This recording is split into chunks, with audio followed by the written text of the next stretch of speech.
we sleep. We will find you acting on your best behavior. Turn your back on Mother Nature.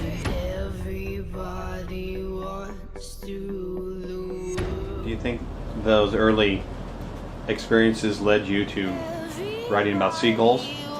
Well, seagulls led me to that, and then after a while the seagulls would forget you there, and they would come along gliding on the lift that the wind would make as it went over the jetty, and they'd glide by, and if you were hidden down there, you could hear the sound of the wind over their wings, and that sound, there's something magical about it. There was a time years later when I had a very strange kind of mystical experience when I was starving as a writer and couldn't pay the rent and all that. And I heard what sounded like a voice.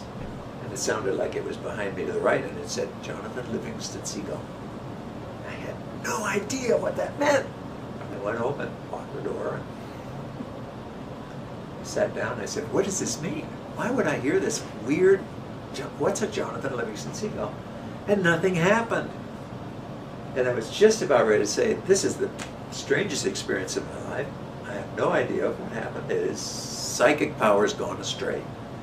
When the wall disappeared in front of my desk, and all of a sudden it was widescreen IMAX. I was in the air, and Jonathan Seagull was my attempt to write this movie that I saw in front of me in my own words. It was like a dream where you knew, obviously this bird was a Jonathan Livingston Seagull. What's going to happen? Well, just watch, Richard. 8 years later, and this, I wasn't in California anymore, I was living in Iowa.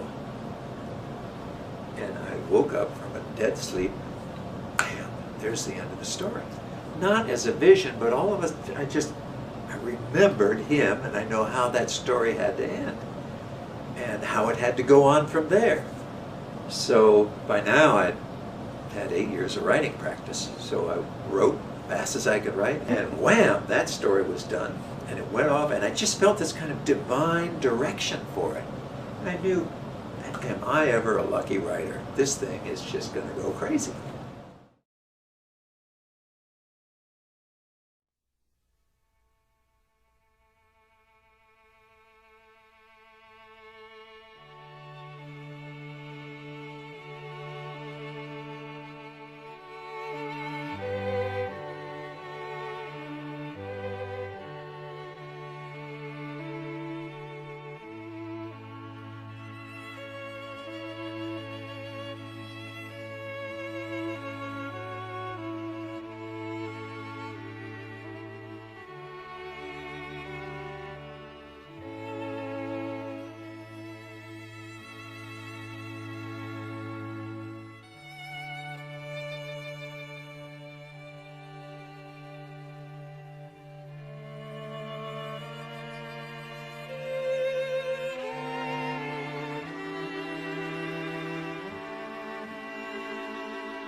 Transcend,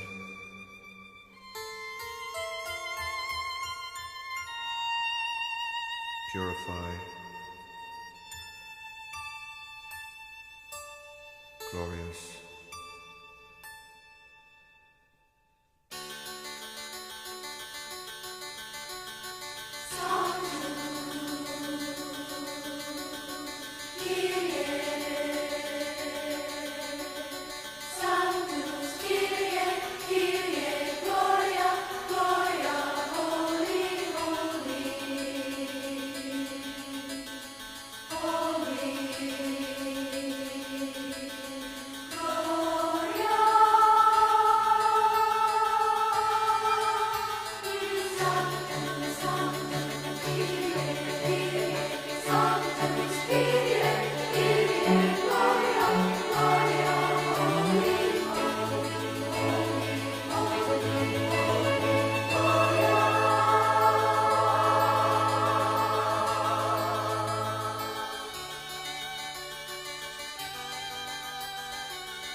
transcend,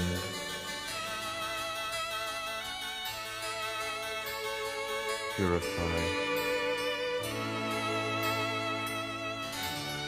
glorious.